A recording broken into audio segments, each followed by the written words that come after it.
Hello guys, welcome back to education IQ. तो आज का जो हमारा द हिंदू एडिटोरियल आर्टिकल है वो है a new economics for a new world. ठीक है, अभी पूरे वर्ल्ड में इकोनॉमिक्स में क्या चल रहा है, ठीक है, किसकी अर्थव्यवस्था कैसी है, इंडिया की अर्थव्यवस्था कैसी है, इंडिया के कंपैरिजन में बाकी जो कंट्रीज़ हैं डेवलपिंग उनकी अर्थव्यवस्था कैसी है। तो जो पूरा वर्ल्ड में अभी इकोनॉमिक्स का जो पैटर्न बना हुआ है ना, इस आर्टिकल में हम लोग डिस्कस करेंगे। ठीक है, एक एक लाइन को जो है वो मैं आपको हिंदी में पढ़ाऊंगा, काफ़ी इंपॉर्टेंट होगा आपके ओन नॉलेज के लिए। और अगर आपको कोई भी एग्ज़ाम देना है तो ये आर्टिकल आपको बहुत ज़्यादा हेल्प करते हैं। ठीक है, द हिंदू का कोई भी आर्टिकल हो, ठीक है। तो ये पीडीएफ मैंने बनाई हुई है, द हिंदू एडिटोरियल से मैंने ये आर्टिकल लिया हुआ है। जो भी इसमें इंपॉर्टेंट वर्ड्स हैं या फिर इंपॉर्टेंट टर्म्स हैं इकोनॉमिक्स की, उनको मैंने हाईलाइट किया हुआ है। जो भी डिफ़िकल्ट वर्ड मीनिंग आएगा वो मैं आपको साथ साथ में नोट करवाता चलूँगा। ठीक है, उनको आप लोग नोट करते जाना। ठीक है, पूरा हिंदी में होगा सेशन, एक एक लाइन को समझाऊँगा। यूट्यूब पर आपको ऐसा सेशन कहीं पर भी नहीं मिलेगा। ठीक है, तो स्टार्ट करते हैं आज का topic without any time waste. ठीक है, तो एक नोटबुक लेके बैठना, अगर कोई भी डिफ़िकल्ट वर्ड मीनिंग आया तो उसको आप लोग साथ साथ में नोट करते जाना। ठीक है, तो क्या है, the Indian government is grappling with 3 economics challenges eight the same time. तो इंडिया की जो इकनॉमी है ना, वो अभी 3 चैलेंजेस से जूझ रही है। ग्रैपलिंग का मीनिंग लिखिए, ग्रैपलिंग का मीनिंग होता है किसी चीज़ से डील करना या फिर जूझना। तो इंडिया की जो इकनॉमी है वो अभी 3 इकोनॉमिक्स प्रॉब्लम से जो है वो डील कर रही है। वो कौन सी है उसके बारे में हम लोग पढ़ते हैं। One is the management of inflation, interest rate and exchange rates, for which the Reserve Bank of India is expected to find a solution। तो पहली प्रॉब्लम क्या है कि मैनेजमेंट ऑफ इन्फ्लेशन, मतलब जो महंगाई बढ़ रही है उसको मैनेज करना। ठीक है, तो पहली प्रॉब्लम में ये आता है। दूसरा आता है इंटरेस्ट रेट्स, मतलब इंटरेस्ट रेट का बढ़ना। अगर आप बैंक से लोन लेते हो तो आपको जो इंटरेस्ट रेट है वो ज़्यादा चुकाने पड़ते हैं। ठीक है, तो दूसरी ये प्रॉब्लम है। तीसरी प्रॉब्लम है एक्सचेंज रेट का बढ़ना। अब एक्सचेंज रेट क्या होते हैं, अगर मतलब आपको अपनी जो करेंसी है रुपीज़, उसको अगर डॉलर में कन्वर्ट करना है तो आपको क्या ज़्यादा पैसे देना पड़ते हैं ना, क्योंकि रुपीज़ जो है वो डॉलर के मुकाबले में बहुत नीचे है ना, गिरा हुआ है ना इंडियन पैसा। तो ये हो गई एक्सचेंज रेट। तो इस चीज़ से जो डील करना ना, ये पहली प्रॉब्लम है। ठीक है, तो उसके लिए क्या कर रहा है जो रिजर्व बैंक है हमारा इंडिया का, ठीक है, is expected to find a solution, मतलब उससे एक्सपेक्ट किया जा रहा है कि कोई ना कोई जो है वो सोल्यूशन लेके आएगा इस प्रॉब्लम का। अभी बात करते हैं सेकंड प्रॉब्लम की। This second is negotiating bilateral and multilateral trade agreements that protects the interest of India's farmers and workers, for which coordination is required among the ministers of commerce, industries and agriculture. तो मैं क्या समझाता हूँ आपको। दूसरा यह है कि नेगोशिएट करना, मतलब बातचीत करना, समझौते करना। बाइलैटरल और मल्टीलैटरल ट्रेड एग्रीमेंट्स को लेकर, बाइलैटरल हो गए जो 2 कंट्रीज़ के बीच में होते हैं, और मल्टीलैटरल हो गए जिसमें 2 से ज़्यादा कंट्रीज़ इन्वॉल्व होती है। ठीक है, तो इनकी नेगोशिएशन करना ये भी इंडिया के लिए प्रॉब्लम बन गई है। किन एग्रीमेंट्स की, जो प्रोटेक्ट करते हैं इंटरेस्ट और फार्मर्स की और वर्कर्स की। ठीक है, उन एग्रीमेंट्स की नेगोशिएशन करना, मतलब समझौता करना, ये भी एक चैलेंज है। ठीक है, for which coordination is required, जिसके लिए कोऑर्डिनेशन चाहिए। किन लोगों में, मिनिस्टर्स में, जैसे मिनिस्टर ऑफ कॉमर्स हो गया, इंडस्ट्री हो गया, एग्रीकल्चर हो गया। अगर ये नेगोशिएशन को करना है तो इसके लिए जो है वो कोऑर्डिनेशन चाहिए। ठीक है, मिनिस्ट्री ऑफ कॉमर्स में, इंडस्ट्री और एग्रीकल्चर में। ठीक है, उसके बाद क्या है, the third problem is affecting all citizens is secure employment with adequate incomes. ठीक है, तो थर्ड प्रॉब्लम क्या है, थर्ड प्रॉब्लम ये है जो सारे सिटीजन्स को इफेक्ट करती है, वो क्या है, सिक्योर एम्प्लॉयमेंट। मतलब सिक्योर एम्प्लॉयमेंट का क्या मतलब है कि आपको जॉब से निकालने का डर नहीं होगा, आपकी परमानेंट जॉब हो। ठीक है, उसको बोलते हैं सिक्योर एम्प्लॉयमेंट। ठीक है, तो अभी इंडिया में जो है वो सिक्योर एम्प्लॉयमेंट जो है ना, वो भी एक प्रॉब्लम बना हुआ है with adequate incomes. Adequate income मतलब होता है कि बराबर इनकम देना, मतलब आपको सफिशेंट इनकम देना कि आपकी जो नीड है वो फुलफिल हो जाए। ठीक है, तो ये दोनों प्रॉब्लमें भी जो है वो इंडिया में बनी हुई है, ना तो इंडिया में एडिक्वेट इनकम है और ना जो है वो सिक्योर एम्प्लॉयमेंट है। ठीक है, उसके बाद which involves all minister and all state governments. ये जो प्रॉब्लम है ना, इसके अंदर में सारे आते हैं, सारे जितने भी मिनिस्टर्स हैं ना वो सारे आते हैं, चाहे वो सेंटर के हो या फिर वो स्टेट गवर्नमेंट के हो। ठीक है, the third one is linked with the other 2। जो तीसरी प्रॉब्लम है ना, वो ऊपर की जो प्रॉब्लम्स बताई मैंने 2, कौन कौन सी प्रॉब्लम बताई। पहली प्रॉब्लम कौन सी थी, पहली प्रॉब्लम ये थी कि क्या है, पहली प्रॉब्लम ये है कि इन्फ्लेशन को मतलब कंट्रोल करना ये मुश्किल हो रहा है, इंटरेस्ट रेट को, एक्सचेंज रेट को कंट्रोल करना ये मुश्किल हो रहा है। सेकंड प्रॉब्लम मैंने बताई कि नेगोशिएटिंग करने में, समझौते करने में, मल्टीलैटरली, बाईलैटरली ऐसे समझौते करना जो फार्मर्स और वर्कर्स को इफेक्ट कर रहे हैं, वो भी प्रॉब्लम आ रही है। थर्ड प्रॉब्लम ये आ रही है कि अनएम्प्लॉयमेंट है, सिक्योर एम्प्लॉयमेंट नहीं है, एडिक्वेट इनकम्स नहीं है, ठीक है। और थर्ड प्रॉब्लम दोनों के ऊपर से लिंक करती है, जो दोनों ऊपर प्रॉब्लम है, it has become a principal causes of social tensions and political conflicts in the country. ऊपर की जो प्रॉब्लम्स है ना, उसकी वजह से क्या हो रहे हैं, सोशल टेंशन हो रही है, तनाव बढ़ रहा है और पॉलिटिकल कन्फ्लिक्ट हो रहे हैं, मतलब झगड़े हो रहे हैं, ठीक है। तो ये 3 प्रॉब्लम हमने डिस्कस कर दी। अब आगे पढ़ते हैं। इकोनॉमिस्ट कौन हो गए? इकोनॉमिस्ट वो लोग होते हैं जिनको इकोनॉमिक्स की अच्छी जानकारी होती है, जो भी ट्रेंड चल रहा है वर्ल्ड में, कंट्री में, उसको वो एनालाइज करते हैं, कुछ सोल्यूशन बताते हैं या फिर कुछ जो है वो अपनी सजेशन देते हैं, ठीक है। तो economist do not have a systematic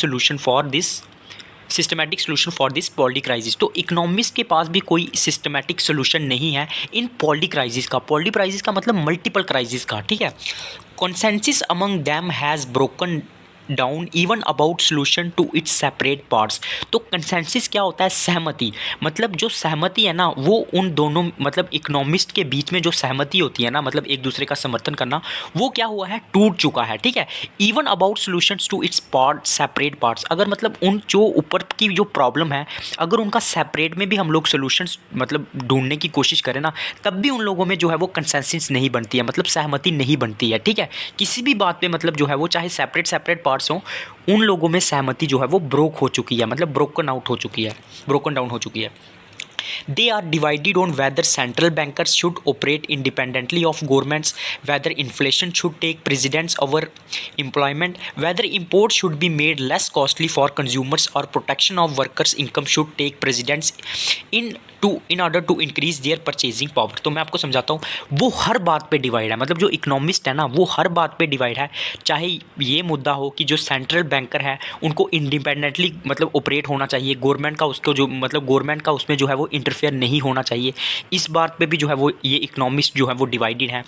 inflation की बात करें, अगर हम लोग महंगाई की बात करें कि महंगाई को जो है वो मतलब पहले लाना चाहिए, मतलब महंगाई को जो है वो पहले देखना चाहिए, किससे? एम्प्लॉयमेंट से, मतलब महंगाई पे कंट्रोल पहले होना चाहिए, उसके बाद जो है वो एम्प्लॉयमेंट के देखना। प्रेसिडेंस का मतलब होता है प्रधानता, प्राइमेसी, मतलब हमें जो पहले कंसीडर करना चाहिए वो इन्फ्लेशन को देखना चाहिए, उसके बाद जो है हमें एम्प्लॉयमेंट पे जाना चाहिए। इस बात पे भी जो है वो ये इकोनॉमिस्ट जो है वो डिवाइड है, ठीक है, मतलब सबके अलग अलग व्यूज़ हैं। Whether imports should be made less costly for consumers, इस बात पे भी डिवाइड है कि जो मतलब इम्पोर्ट है, जो माल इंपोर्ट किया जाता है दूसरी कंट्रीज से, तो वो क्या मतलब कम कॉस्टली होना चाहिए, सस्ता होना चाहिए कंज्यूमर्स के लिए, ठीक है। और protection of workers income should take precedence to increase their purchasing power, या फिर जो है जो इनकम्स हैं जो मतलब income should take precedence to increase their purchase, मतलब इनकम्स जो है उनको बढ़ाना चाहिए, उनको प्राइमेसी देनी चाहिए, ठीक है, ताकि जो परचेजिंग पावर है, मतलब इनकम ज़्यादा होगी तो वो ज़्यादा से ज़्यादा चीज़ें खरीद सकेंगे, ठीक है, तो क्या उसको ज़्यादा प्रायोरिटी देनी चाहिए। इस बात पे भी जो है वो डिवाइडेड है। And who is hurt by the depreciation of the rupees, इस बात पे भी डिवाइड है कि किसको जो है वो सबसे ज़्यादा नुकसान होता है जब पैसा जो है वो गिरता है। डेप्रिसिएशन का मतलब होता है गिरना, पैसे की वैल्यू कम होना, तो मतलब किसको जो है वो सबसे ज़्यादा नुकसान होता है। इस बात पे भी जो है वो इकोनॉमिस्ट जो है वो सारे डिवाइडेड हैं, ठीक है, सबके जो है वो अलग अलग व्यूज़ हैं। लेसन्स फ्रॉम चाइना, मतलब चाइना से हम लोग क्या सीख सकते हैं, ठीक है। Economist agree that more investments will boost growth, तो इकोनॉमिस्ट जो है वो एग्री करते हैं, मानते हैं कि जितनी ज़्यादा इन्वेस्टमेंट होगी उतनी ज़्यादा जो है वो ग्रोथ होगी। Therefore there are lessons in China's history, मतलब चाइना की हिस्ट्री से हम लोग जो है वो कुछ लेसन्स जो है वो सीख सकते हैं। China and India open their economies to global trade around the same time, China और इंडिया ने जो है वो अपनी इकोनॉमी जो वर्ल्ड के लिए ओपन की थी वो सेम टाइम पे की थी, लगभग जो है वो 35 साल पहले। Both countries had similar levels of per capita incomes them, उस टाइम पे उन दोनों कंट्रीज़ की जो पर कैपिटा इनकम थी वो सेम थी। पर कैपिटा इनकम होती है प्रति व्यक्ति आय, मतलब हर आदमी जो है वो साल में कितना पैसा कमाता है, तो उस टाइम पे जो वो पर कैपिटा इनकम थी वो दोनों कंट्रीज़ की सेम थी, ठीक है। Then and similar levels of industrial technologies, उस टाइम पे दोनों के पास जो इंडस्ट्रियल टेक्नोलॉजीज थी वो भी सेम थी। Since then China attracted foreign investment that was many times more than in India and the incomes of its citizens increased 5 times faster. तब से अभी तक अगर हम लोग कंपेयर करें तो चाइना जो है ना वो फॉरेन इन्वेस्टमेंट को मतलब बहुत अट्रैक्ट करती है, बहुत फॉरेन इन्वेस्टर जो है वो उसमें वहाँ पे इन्वेस्ट करते हैं। और चाइना के लोगों की जो इनकम है ना इंडिया के कंपैरिजन में 5 गुना जो है वो बढ़ चुकी है, मतलब उस टाइम से अभी तक जो है वो 5 गुना बढ़ चुकी है, ठीक है। उसके बाद moreover China become an industry and technology power house which the United States is being threatened by. Threaten का मतलब क्या होता है, डर होना।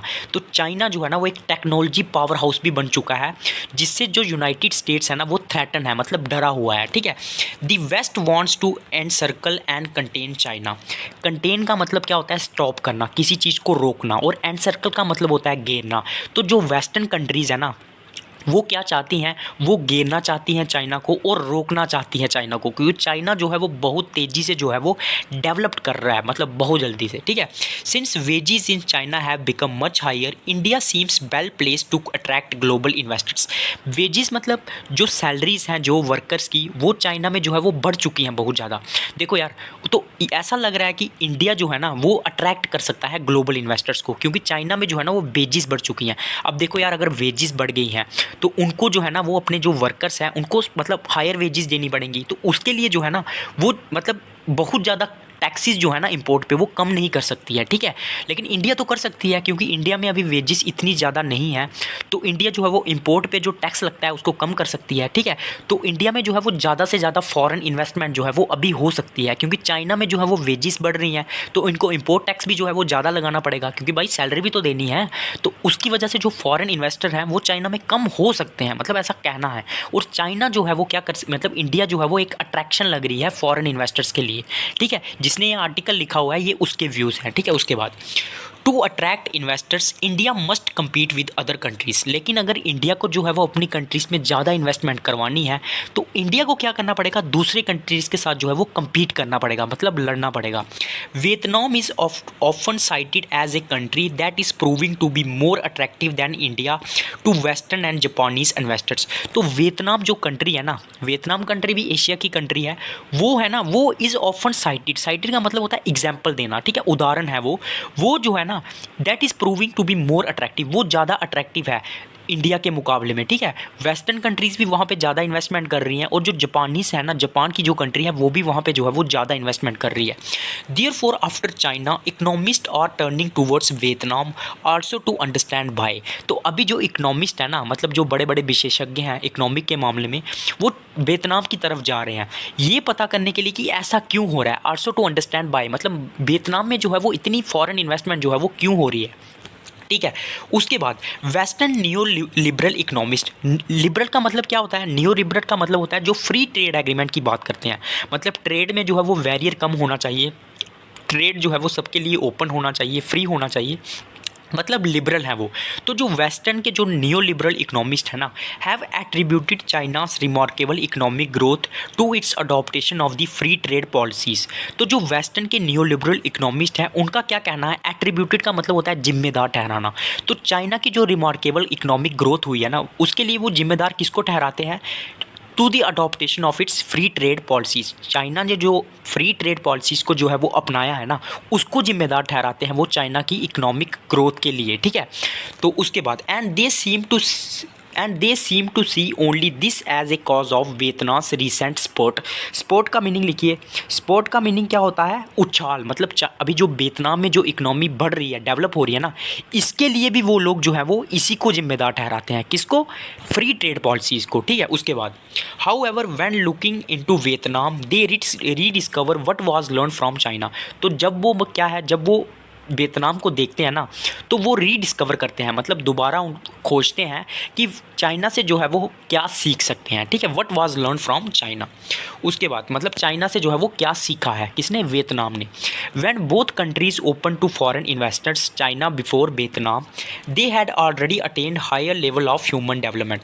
मतलब दोनों कंट्रीज़ चाइना, मतलब पहले चाइना और उसके बाद जो वियतनाम है, जब ये दोनों कंट्रीज़ जो है वो फाइनल इन्वेस्टर्स के लिए, मतलब फॉरेन इन्वेस्टर्स के लिए ओपन हुई, ठीक है, they had already attend higher level of human development, मतलब वहाँ पे जो है वो ह्यूमन डेवलपमेंट जो है वो अच्छी खासी हो चुकी थी। उसके बाद जो है वो फॉरेन इन्वेस्टर्स के लिए ओपन हुए, ठीक है, चाहे वो चाइना हो चाहे वो वियतनाम हो, with universal education and good public health system. वहाँ पे जो था वो एजुकेशन सिस्टम भी अच्छा हो गया था पहले से ही, और क्या था, जो गुड हेल्थ सिस्टम है, मतलब पब्लिक हेल्थ सिस्टम है, वो भी अच्छा हो गया था। उसके बाद जो है वो फॉरेन इन्वेस्टर्स के लिए जो है वो ओपन हुई। Whereas even 10 years ago in India, trade and growth economists like Jagdish Bhagwati were dismissive of economists like Amartya Sen who advocated the human development theory of growth। लेकिन अगर हम लोग इंडिया की बात करें ना, तो लगभग जो है वो 10 साल पहले जो इंडिया की ट्रेड और ग्रोथ इकोनॉमिस्ट हैं जगदीश बागवती, वर डिसमिसिव का मतलब होता है नकार देना, मतलब किसी चीज़ को जो है वो बोलना कि ये इंपॉर्टेंट नहीं है। तो इनको किसने नकारा था? अमर्त्य सेन ने, मतलब सॉरी, तो मतलब इन्होंने जो जगदीश बागवती है ना, उन्होंने किसको नकारा था? अमर्त्य सेन को। तो वो भी एक इकोनॉमिस्ट है, उन्होंने क्या किया था? डिसमिसिव किया था, मतलब नकारा था उनकी बातों को। लेकिन अमर्त्य सेन ने क्या बोला था? Who advocated the human development theory of growth, मतलब उन्होंने ह्यूमन डेवलपमेंट की जो थ्योरी है ना, उसको सपोर्ट किया था कि पहले जो है वो ह्यूमन डेवलपमेंट जो है वो बहुत ज़रूरी है। लेकिन जो जगदीश बागवती थी उसने उसको जो है वो डिसमिसिव बताया, मतलब अच्छा नहीं बताया, ठीक है। Jagdish Bhagwati said that the size of the economic pie must be increased but before it can be redistributed। तो जगदीश बागवती का कहना था कि पहले जो है वो इकोनॉमिक का साइज़ बढ़ना चाहिए, उसके बाद जो है वो क्या होनी चाहिए? रीडिस्ट्रीब्यूशन होनी चाहिए, मतलब उसके बाद जो है वो उसको बांटना चाहिए।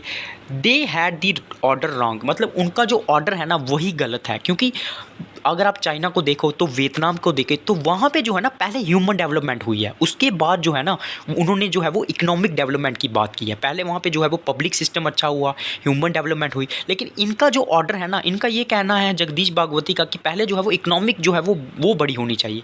तो ये ऑर्डर ही गलत है। ये किसका कहना है? ऑथर का, ठीक है। उसके बाद क्या लिखा हुआ है? Basic human development must preceded growth because it is the means for growth. Preceded का मतलब क्या होता है? मैंने आपको पहले ही बता दिया, मतलब प्रायोरिटी देना, किसी चीज़ को जो है वो प्राइमेसी देना। तो क्या है, ऑथर ने क्या बोला है कि ऑथर ने ये बोला है कि पहले जो बेसिक ह्यूमन डेवलपमेंट है ना, वो उसको हमें प्रायोरिटी देनी चाहिए। अगर हम लोग मस्ट प्रीसीड ग्रोथ से पहले जो है वो हमें ह्यूमन डेवलपमेंट को प्रायोरिटी देनी चाहिए, जैसे मैंने बात की। Because it is the means for growth, क्योंकि इसी की वजह से जो अगर ह्यूमन डेवलपमेंट होगी उसी की वजह से तो जो है वो ग्रोथ होगी। Moreover incomes must be increase simultaneously, incomes जो है वो साथ साथ में इंक्रीज होनी चाहिए to enable more consumption and attract more investment, ताकि जो है वो ज़्यादा से ज़्यादा लोग चीज़ें कंज्यूम करें। क्योंकि अगर लोगों के पास इनकम ज़्यादा होगी तो वो कंज्यूम करेंगे ज़्यादा चीज़ें और इन्वेस्टमेंट भी जो है वो ज़्यादा कर सकेंगे, ठीक है। उसके बाद the problem with the current paradigm का मतलब क्या होता है? पैराडिम का मतलब होता है करंट मॉडल मतलब जो अभी का जो मॉडल चल रहा है इकोनॉमी का, उसमें प्रॉब्लम क्या है उसके बारे में हम लोग पढ़ेंगे। The clock cannot be turn back, मतलब समय को हम जो समय जो बीत गया है उस वहाँ पे हम लोग जो है वो वापस नहीं जा सकते हैं। India's policy makers will have to find a way to strengthen the root of the economic tree while harvesting its fruit at the same time. तो इंडिया के जो पॉलिसी मेकर्स हैं ना, जो पॉलिसी बनाते हैं, उन्हें कोई ना कोई जो है वो रास्ता ढूंढना पड़ेगा ताकि जो इंडिया की जो इकोनॉमी है ना, जो उसकी जड़ें हैं उसको स्ट्रॉन्ग किया जाए और साथ साथ में जो है वो उससे फल भी लिया जाए, मतलब उसको हार्वेस्ट भी किया जाए, ठीक है। Eight the same time the current model, paradigm का मतलब मैंने बता दिया, of economics can not provide solution. जो अभी का जो इकोनॉमिक का मॉडल जो चल रहा है ना, वो सोल्यूशन जो है वो प्रोवाइड नहीं करता है, ठीक है। इट इज़ टू लीनियर का मतलब होता है वो एक ही दिशा में है, बस एकदम सीधा है। टू मैथमेटिकल है, मैकेनिकल भी बहुत ज़्यादा है। Economist have also separated themselves from other disciplines into their own self-referential silo।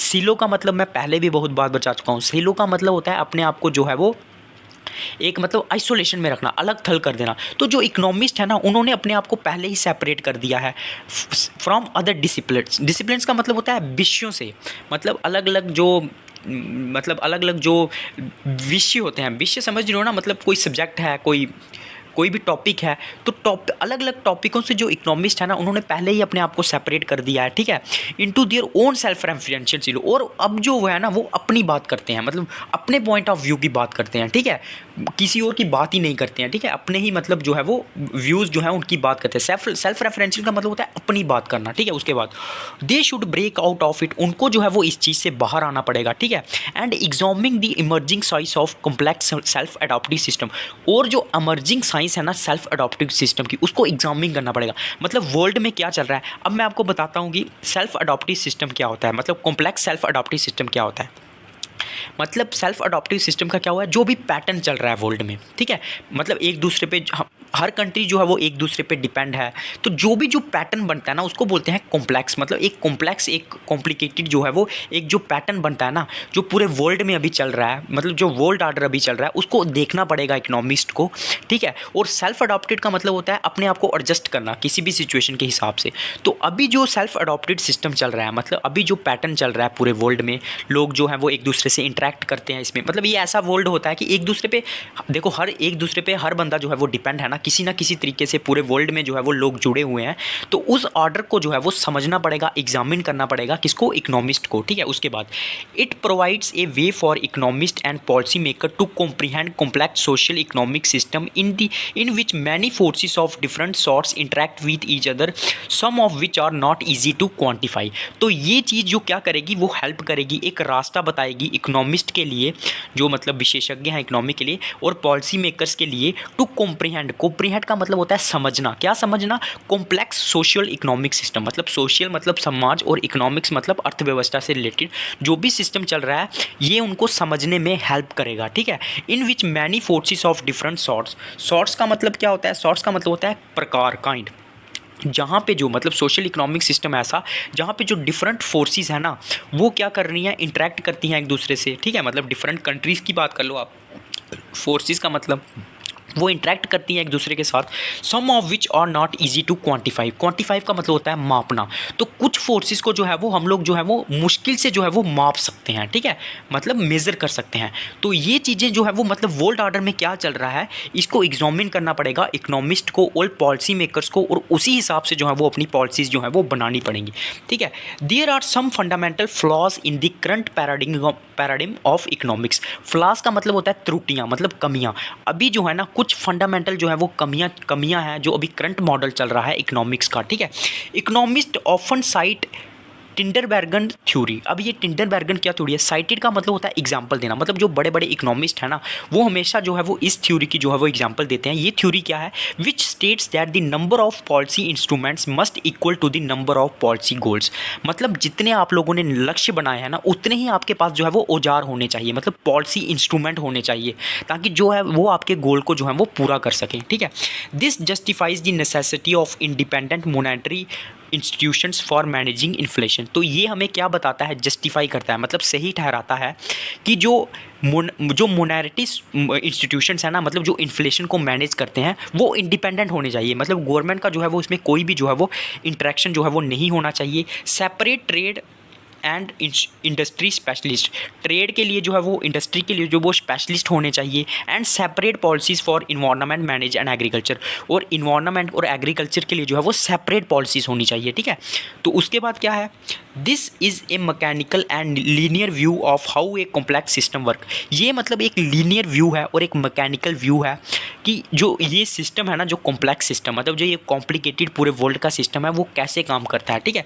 In complex organic system which all natural and social economic system are root causes contribute to many outcomes, तो मतलब ये जो complex system है ना इसमें जो है वो जितने भी जो नेचुरल हैं और जो सोशल इकोनॉमिक सिस्टम है ना वो रूट कॉज है, मतलब मेन कॉज है जो क्या करता है, कंट्रीब्यूट टू मैनी आउटकम्स, जिसकी वजह से जो है वो बहुत सारे जो है वो रिजल्ट आते हैं, ठीक है।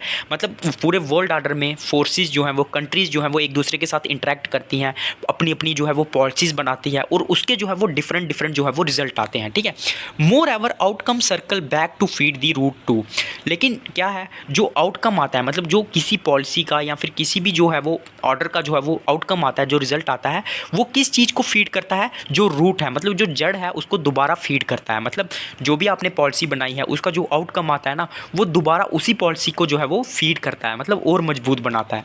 Therefore the behaviour of the system can not be explained bye linear causes and effects. तो ये जो बिहेवियर है ना पूरे सिस्टम का, उसको हम लोग जो है वो लीनियर वे से, मतलब एक ही दिशा से जो है वो एक्सप्लेन नहीं कर सकते हैं, क्योंकि जो उसका आउटकम आएगा किसी भी पॉलिसी का, वो दोबारा जो है वो उसको अफेक्ट करेगा, मतलब उसको जो है वो दोबारा से जो है वो किसी ना किसी तरीके से जो है वो प्रभाव करेगा। ठीक है, this the causes interact with each other and affects also become causes. तो जो कॉज है, मतलब जो किसी चीज़ का कारण है ना, वो इंटरेक्ट करते हैं एक दूसरे के साथ, and effect also becomes causes, और कभी कभी जो इफेक्ट होता है ना वो कारण भी बन जाता है। ठीक है, तो ये मतलब है इसका। उसके बाद all complex adaptive system which are biological, natural and social economic system.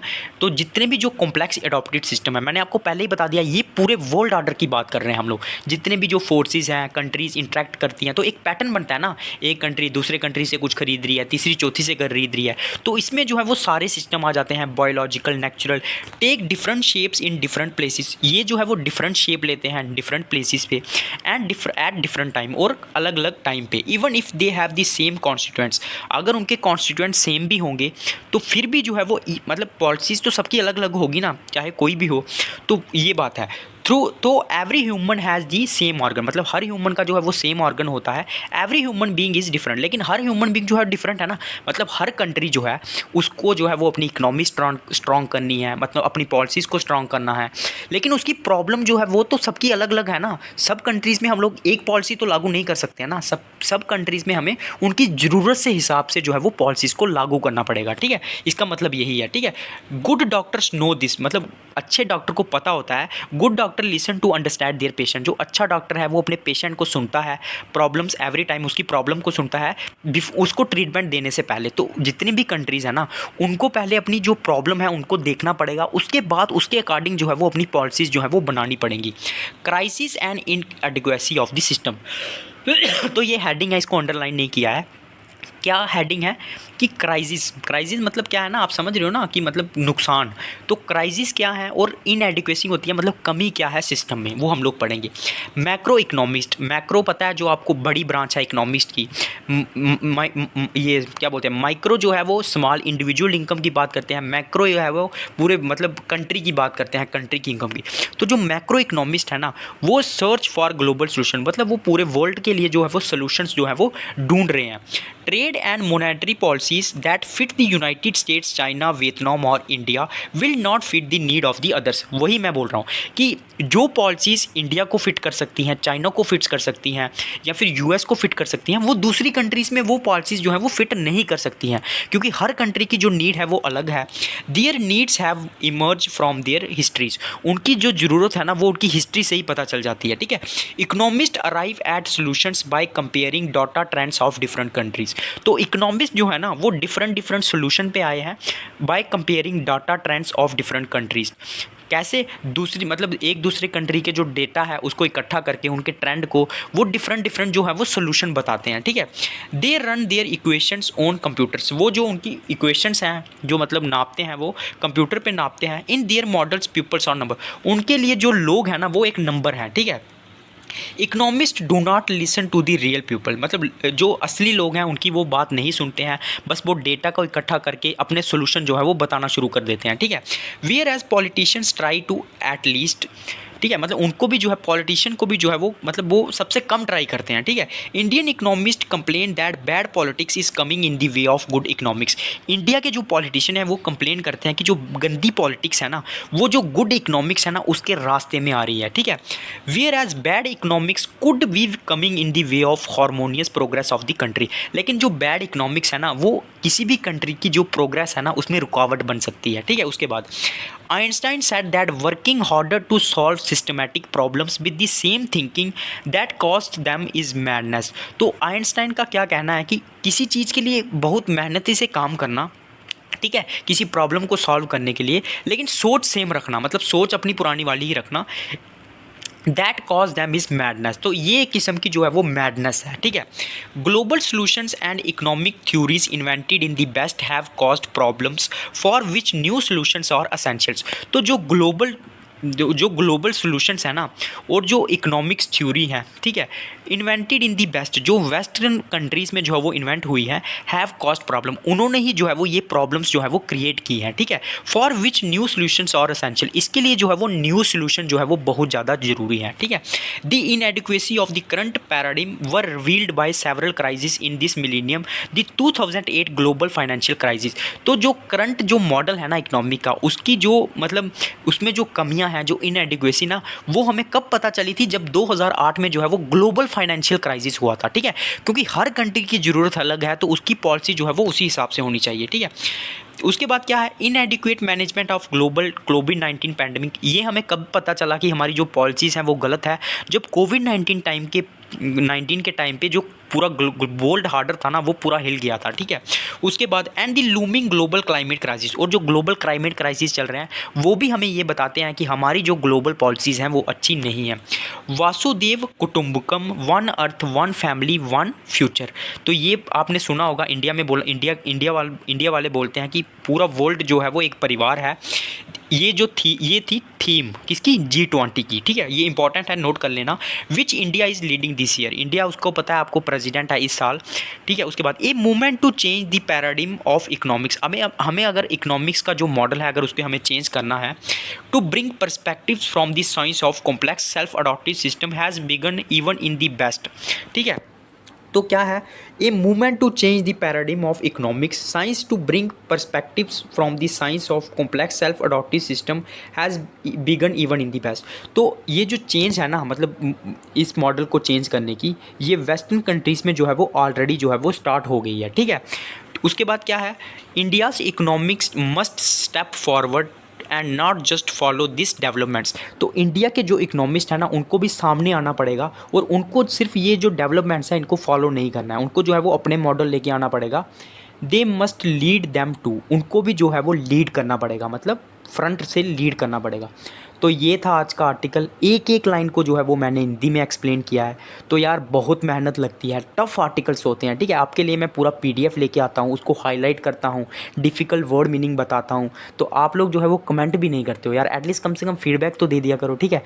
Channel को सब्सक्राइब कर दो और बेल आइकॉन को दबा दो, ताकि जब भी मेरा नेक्स्ट वीडियो आएगा आपको नोटिफिकेशन जो है वो मिल जाएगा। इसका PDF, ये आर्टिकल आपके लिए बहुत इंपॉर्टेंट है, ठीक है। इसका PDF जो है वो मैं आपको टेलीग्राम लिंक में दे दूंगा, उसका जो लिंक है वो जो मैं आपको डिस्क्रिप्शन में दे दूंगा, उसको जाके सब्सक्राइब कर लो, वहाँ पे आपको PDF मिल जाएगा, ठीक है। तो लाइक करो, ज़्यादा से ज़्यादा शेयर करो, कमेंट करो और चैनल को सब्सक्राइब करो, ठीक है। अब मेरे से एक बार पढ़ लिया, इसको जाके एक बार खुद से भी जो है वो पढ़ लेना। ओके बाय, जय हिंद।